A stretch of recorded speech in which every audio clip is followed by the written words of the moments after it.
Election management department ED और मोदी सरकार का डर। पहला सवाल, मैं 4 सवाल आपके बीच में लेकर आया हूं। आखिर मोदी सरकार को, आखिर भाजपा के निशाने पर श्री राहुल गांधी और कांग्रेस क्यों है?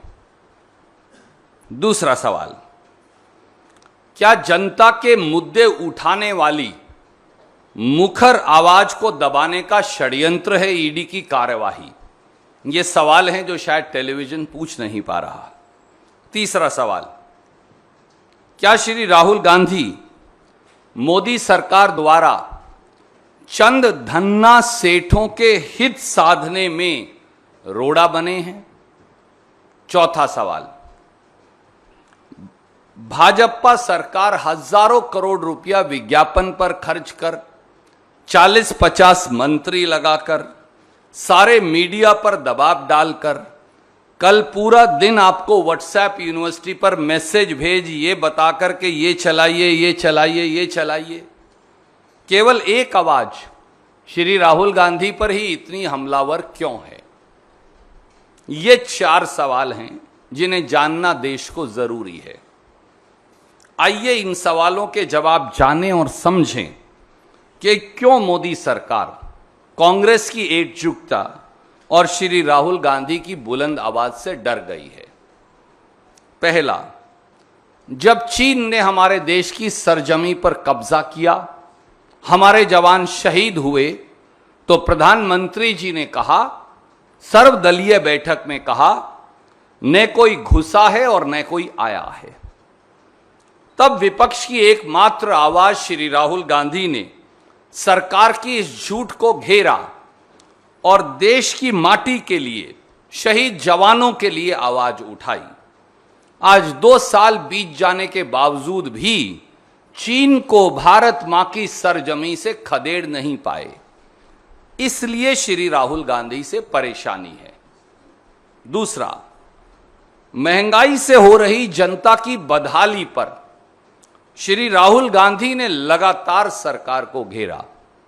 पेट्रोल डीजल के दामों पर, रसोई गैस पर के दामों पर, सीएनजी पीएनजी के दामों पर, बढ़ते खाने पीने की वस्तुओं के दामों पर उन्होंने लगातार देश के मध्यम वर्ग, देश के नौकरी पेशा लोग, देश के गरीब, देश के दलित, देश के पिछड़े, देश के आदिवासी की आवाज उठाई और सरकार को घेरा, जिसका जवाब सरकार के पास नहीं, इसलिए श्री राहुल गांधी से परेशानी है। तीसरा, डूबती अर्थव्यवस्था और गिरते रुपये को लेकर, एमएसएमई की बदहाली को लेकर, छिनती नौकरियों को लेकर, चौतरफा 45 साल की सबसे भयंकर बेरोजगारी को लेकर, युवाओं के गुस्से को लेकर श्री राहुल गांधी ने सवालों की झड़ी लगाकर मोदी सरकार को घेरा, इसलिए श्री राहुल गांधी से परेशानी है।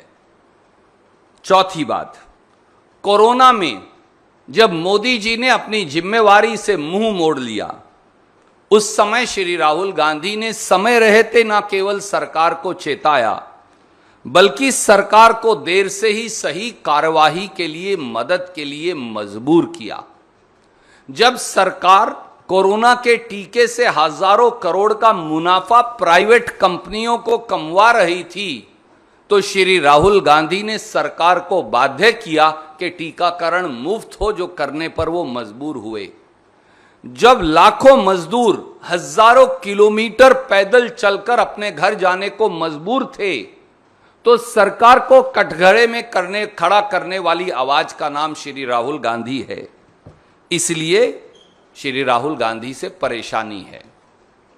जब लाखों किसान न्याय की गुहार के लिए राजधानी दिल्ली के बाहर 8 महीने बैठे रहे, जब मोदी सरकार उन्हें आतंकवादी और नक्सलवादी बता रही थी, जब उनको अपराधी और देशद्रोही घोषित कर दिया गया था, जब उनके रास्ते में कील और कांटे बिछा दिए गए थे, जब 700 किसान कुर्बानी के लिए दिल्ली की सीमा पर मजबूर हो गए, तो ट्रैक्टर यात्रा कर किसान और खेत मजदूर की आवाज उठाकर और किसान की संसद में देश के 100 सांसद ले जाकर श्री राहुल गांधी ने किसान के साथ कंधे से कंधा मिलाकर किसान की आवाज उठाई और सरकार को मजबूर किया कि वो तीनों काले कानून वापस लेने पड़े। इसलिए श्री राहुल गांधी से परेशानी है। देश में नफरत के माहौल के खिलाफ, भाईचारे व अनेकता में एकता के विचार के लिए एकमात्र आवाज जिसने सरकार की आंख में आंख डालकर कहा कि धर्मांधता और एक विषैले बंटवारे से ये देश और नफरत से इस देश का भला नहीं हो सकता, वे श्री राहुल गांधी हैं। उनको कटघरे में खड़ा कर दिया और बाद में फिर उन्होंने खिसियानी बिल्ली खंबा नोचे 2 प्रवक्ताओं को निकालकर माफी मांगनी पड़ी। इसलिए श्री राहुल गांधी से परेशानी है। प्रधानमंत्री जी, कभी आप एक प्राइवेट कंपनी के नुमाइंदे बनकर राफेल का ठेका फ्रांस में दिलवाते हैं और कभी एक प्राइवेट कंपनी का नुमाइंदा बनकर श्रीलंका में प्राइवेट कंपनी को बिजली का ठेका दिलवाने की सिफारिश करते हैं। श्री राहुल गांधी ने मुट्ठी भर उद्योगपतियों के नुमाइंदे बने प्रधानमंत्री से सवाल कर उनको कटघरे में खड़ा कर दिया। इसलिए श्री राहुल गांधी से परेशानी है। दोस्तों, क्रोनोलॉजी समझिए, देशवासियों क्रोनोलॉजी समझिए।